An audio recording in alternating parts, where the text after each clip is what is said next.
In this video, we'll show you how to change the front brake rotors and pads on your Ford F-150. You can find them on CarParts.com via the link in the description.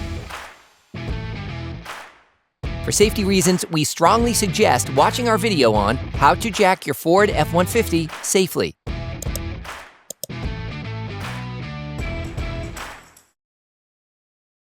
Open the brake fluid reservoir. Turn the brake disc inward to make this operation easier. Insert a flathead screwdriver into the opening of the brake caliper. Lift it off using a screwdriver as a lever by pulling it towards you. This will cause the pistons to retract slightly so that the caliper can be removed more easily for the next steps. Disconnect the ABS sensor cable from the brake hose. Unclip the vacuum lines from the brake hose retainer. You can also use a fork to help you. Using a ratchet and a 10mm socket, unscrew the bolt securing the brake hose bracket. Then move the bracket aside. Tip: attach a piece of electrical cable or a hook to the subframe. With a ratchet and a 14mm socket, unscrew the lower slide pin. You can use a 24mm wrench to prevent the bolts from rotating. Finish unscrewing by hand. Repeat this process with the upper slide pin. You can now remove the brake caliper and hang it to the previously installed hook. Remove the brake pads. To do this, slide them away from the disc.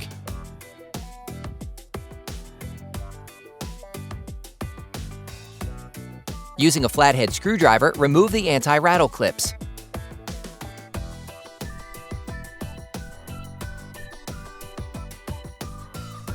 For great content, our best price, and fast shipping, download the CarParts.com app now. Using a ratchet and a 21mm socket, unscrew the two holding bolts on the caliper mount. Depending on the state of the bolts on the caliper mount, it may be necessary to use a hammer to loosen them. Finish unscrewing by hand.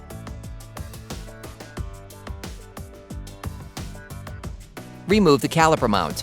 Finally, remove the disc. Sometimes the disc may get stuck on the hub. If this happens, use a hammer to remove it. Clean the wheel hub with a wire brush. Brake cleaner and paper towels.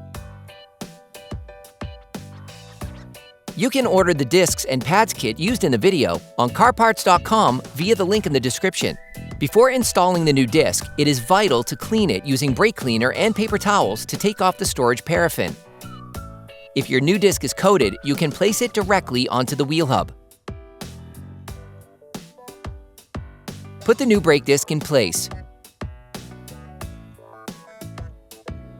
Using a wire brush, clean the caliper mount to remove any excess rust that could prevent the pads from sliding. Reassemble the caliper mount by screwing first by hand.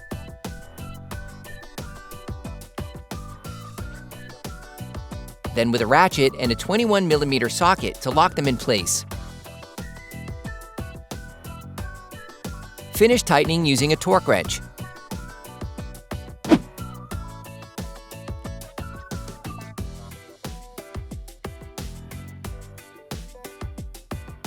Get hold of the anti-rattle clips supplied in the kit. Place the new anti-rattle clips on the caliper mount.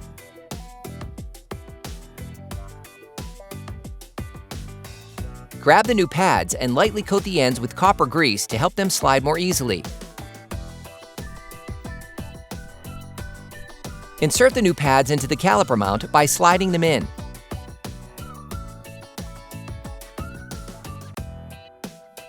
Grab the caliper.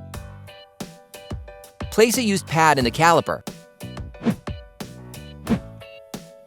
Then, using a clamp or a brake windback tool, press the pistons into the caliper. This step is essential before installing the new pads. As the pistons enter the caliper, brake fluid will flow back into the brake fluid reservoir. Depending on the original level of the reservoir, make sure that the liquid does not overflow. You need to check the sliding of the brake caliper slide pins and the condition of the caliper slide pin boots. If they look worn, you are advised to replace them with new ones. Put the brake caliper back in place and screw in the slide pins by hand at first. Block the rotation of the guide pins with a 24mm wrench and screw the slide pins back in using a ratchet and a 14mm socket. Finish tightening using a torque wrench.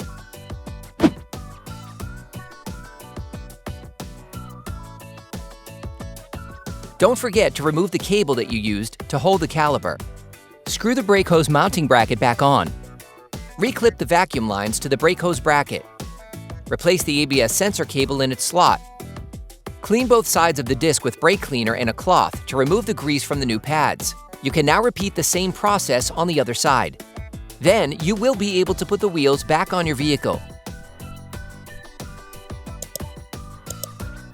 Put your truck back on the ground before properly fixing the wheels in place. Don't forget to screw the brake fluid cap back on before starting the truck. Attention! Before using your vehicle again, start your car and pump the brake pedal a few times to push the brake pads together again. Try to drive smoothly and avoid sudden braking for the first 30 miles or so to avoid glazing the new pads. Operation complete.